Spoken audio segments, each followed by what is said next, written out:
السلام علیکم۔ آج منگل ہے، اپریل کی 21 تاریخ۔ میں ہوں خالد حمید، خبروں کے ایک بلیٹن کے ساتھ۔ مشرق وسطیٰ میں ایران، امریکہ اور اسرائیل کے درمیان کشیدگی کم کرنے کے لیے جاری سفارتی کوششیں تاحال غیر یقینی صورتحال کا شکار ہیں۔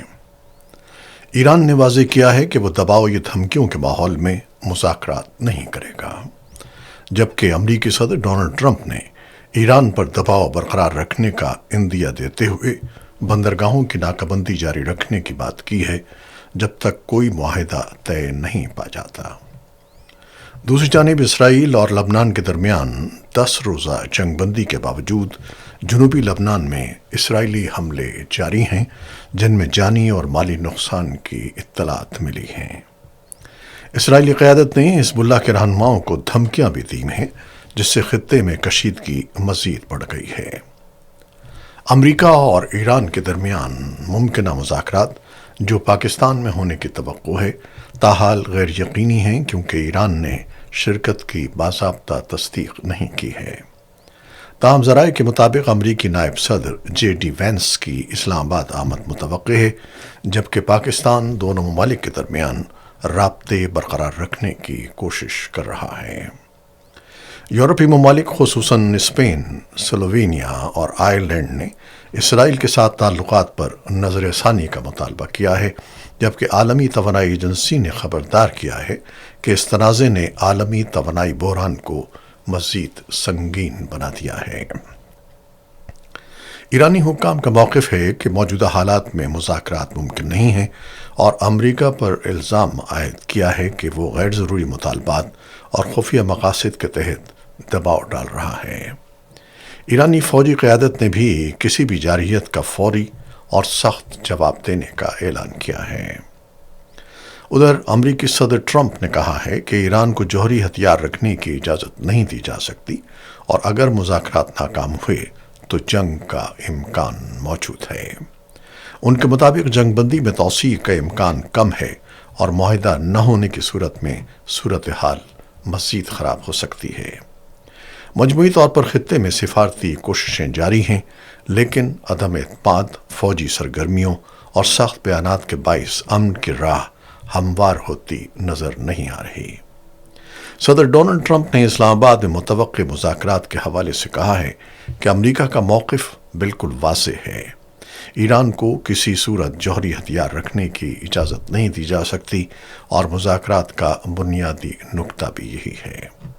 انہوں نے بتایا کہ امریکہ اپنی اعلیٰ سطحی ٹیم مذاکرات کے لیے بھیج رہا ہے، جس کی قیادت نائب صدر جے ڈی وینس کریں گے، جبکہ اسٹیو وٹکوف اور جیریڈ کشنر بھی وفد کا حصہ ہوں گے۔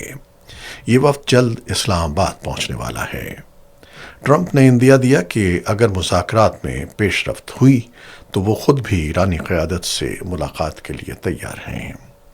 ٹرمپ کے مطابق اگر ایران کے ساتھ تنازع ختم ہو جاتا ہے تو عالمی سطح پر تیل کی قیمتوں میں نمایاں کمی آ سکتی ہے۔ دوسری جانب برطانوی خبر رساں ادارے رائٹرز کے مطابق پاکستان کو ایران کی جانب سے مذاکرات میں شرکت کے مثبت اشارے موصول ہوئے ہیں۔ پاکستانی حکام کو امید ہے کہ ایران جلد شروع ہونے والے مذاکرات میں شامل ہو جائے گا، جبکہ پاکستان تہران اور واشنگٹن کے درمیان رابطوں کو برقرار رکھنے میں مصروف ہے۔ مزید برآں اطلاعات ہیں کہ ایرانی وفد اسلام آباد آنے کی تیاری کر رہا ہے اور ممکنہ طور پر ایرانی پارلیمنٹ کے اسپیکر محمد باقر قالیباف بھی اس وفد کا حصہ ہو سکتے ہیں۔ مشرق وسطیٰ میں کشیدگی برقرار ہے، جہاں اسرائیلی فوج نے جنوبی لبنان کے مختلف علاقوں خصوصاً بنت جبیل اور دیگر دیہات میں رہائشی عمارتوں کو دھماکہ خیز مواد سے تباہ کر دیا ہے۔ اسرائیلی وزیر دفاع نے حزب اللہ کے سربراہ کو قتل کرنے کی دھمکی دیتے ہوئے واضح کیا ہے کہ مقبوضہ علاقوں سے فوجیں واپس نہیں بلائی جائیں گی، جبکہ حزب اللہ نے جوابی کارروائی میں 4 اسرائیلی ٹینک تباہ کرنے کا دعویٰ کیا ہے۔ لبنان میں جاری جنگ کے نتیجے میں اب تک 2387 افراد جاں بحق اور ہزاروں زخمی ہو چکے ہیں۔ اقوام متحدہ کی سلامتی کونسل نے لبنان میں اقوام متحدہ کی امن فورس UNIFIL پر ہونے والے حملے کی شدید مذمت کی ہے، جس میں ایک امن اہلکار جاں بحق جبکہ 3 زخمی ہو گئے، جن میں 2 کی حالت تشویشناک بتائی جاتی ہے۔ سلامتی کونسل نے مطالبہ کیا ہے کہ اس واقعے کی فوری اور شفاف تحقیقات کی جائیں تاکہ ذمہ داروں کو انصاف کے کٹہرے میں لایا جا سکے۔ اراکین نے اس بات پر زور دیا کہ امن اہلکاروں کو کسی صورت نشانہ نہیں بنایا جانا چاہیے۔ کونسل نے متاثرہ خاندانوں سے اظہار تعزیت اور فرانس کے ساتھ یکجہتی کا اظہار کیا، جبکہ زخمیوں کی جلد صحت یابی کی خواہش بھی ظاہر کی۔ ساتھ ہی UNIFIL کے مشن کی مکمل حمایت کا اعادہ کرتے ہوئے تمام فریقین پر زور دیا گیا کہ وہ امن اہلکاروں کی حفاظت اور نقل و حرکت کی آزادی کو یقینی بنائیں۔ مزید برآں سلامتی کونسل نے لبنان کی خود مختاری اور علاقائی سالمیت کے لیے اپنے عزم کا اعادہ کیا اور تمام فریقین سے قرارداد 1701 اور حالیہ جنگ بندی معاہدے پر مکمل عمل درآمد کی اپیل کی۔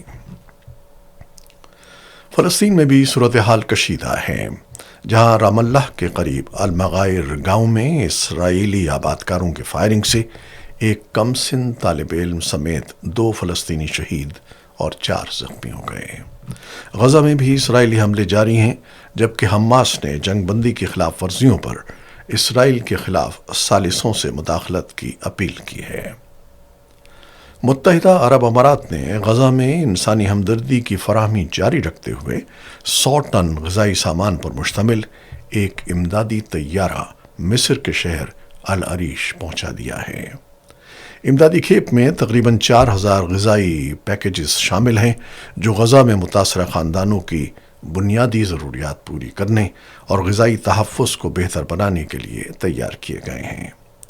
العریش میں موجود اماراتی ٹیم نے سامان وصول کر کے اسے UAE کے قائم کردہ لاجسٹک مرکز منتقل کر دیا ہے، جہاں سے طے شدہ طریقہ کار کے مطابق جلد غزہ روانہ کیا جائے گا۔ یہ اقدام متحدہ عرب امارات کی جانب سے فلسطینی عوام کے ساتھ یکجہتی اور مشکل حالات میں مسلسل انسانی امداد فراہم کرنے کے عزم کی عکاسی کرتا ہے، جس کے تحت فضائی، زمینی اور بحری ذرائع سے امدادی سرگرمیاں جاری ہیں۔ علاقائی سطح پر قطر نے لبنان کی خود مختاری کی حمایت کرتے ہوئے اسرائیلی کارروائیوں کی مذمت کی ہے اور جنگ بندی برقرار رکھنے پر زور دیا ہے۔ قطر کے مطابق آبنائے ہرمز کی ممکنہ بندش عالمی توانائی بحران کو مزید سنگین بنا سکتی ہے، اس لیے سفارتی حل ناگزیر ہے۔ ادھر پاکستان میں چین کے سفیر نے وزیر خارجہ اسحاق ڈار سے ملاقات میں امریکہ اور ایران کے درمیان مذاکرات میں پاکستان کے کردار کو سراہا، جبکہ دونوں ممالک نے خطے میں امن و استحکام کے لیے تعاون جاری رکھنے پر اتفاق کیا۔ دفاعی محاذ پر پاک بحریہ نے Taimoor air launched cruise missile کا کامیاب تجربہ کیا، جسے ملکی دفاعی صلاحیت میں اہم پیش رفت قرار دیا جا رہا ہے۔ ہنگری کے نومنتخب وزیر اعظم پیٹر میگیار نے کہا ہے کہ ان کی حکومت بین الاقوامی قوانین کی پابندی کرے گی اور کسی بھی ایسے عالمی رہنما کو گرفتار کرے گی جس کے خلاف بین الاقوامی فوجداری عدالت ICC کے وارنٹ جاری ہوں۔ ایک سوال کے جواب میں انہوں نے واضح کیا کہ اگر اسرائیلی وزیر اعظم بنجامن نیتن یاہو ہنگری کا دورہ کرتے ہیں اور ان کے خلاف ICC وارنٹ موجود ہوئے تو انہیں گرفتار کیا جا سکتا ہے۔ پیٹر میگیار نے یہ بھی اعلان کیا کہ ان کی حکومت ہنگری کی ICC علیحدگی کا عمل روک دے گی، جو سابق وزیر اعظم وکٹر اوربان نے شروع کیا تھا۔ ان کے مطابق یہ اقدام مبینہ طور پر نیتن یاہو کو غزہ میں جنگی جرائم کے ممکنہ الزامات سے بچانے کے لیے کیا گیا تھا۔ اور کھیلوں کے میدان میں خبر یہ ہے کہ پاکستان سپر لیگ کے اہم مقابلے میں لاہور قلندرز اور کوئٹہ گلیڈیٹرز آمنے سامنے ہوں گے، جہاں دونوں ٹیمیں پلے آف تک رسائی کے لیے بھرپور کوشش کریں گی۔ یہ تھیں وہ خبریں جو YouTube چینل پر ہم نے آپ کے لیے پیش کی ہیں۔ آپ ہمارے چینل کو دیکھتے ہیں، شیئر کرتے ہیں، پسند کرتے ہیں اور اپنی رائے اور اپنی پسند کا اظہار بھی کرتے ہیں۔ اپنی ان کوششوں کو جاری رکھیے گا۔ خالد حمید کو اب اجازت دیجیے گا۔ اللہ حافظ۔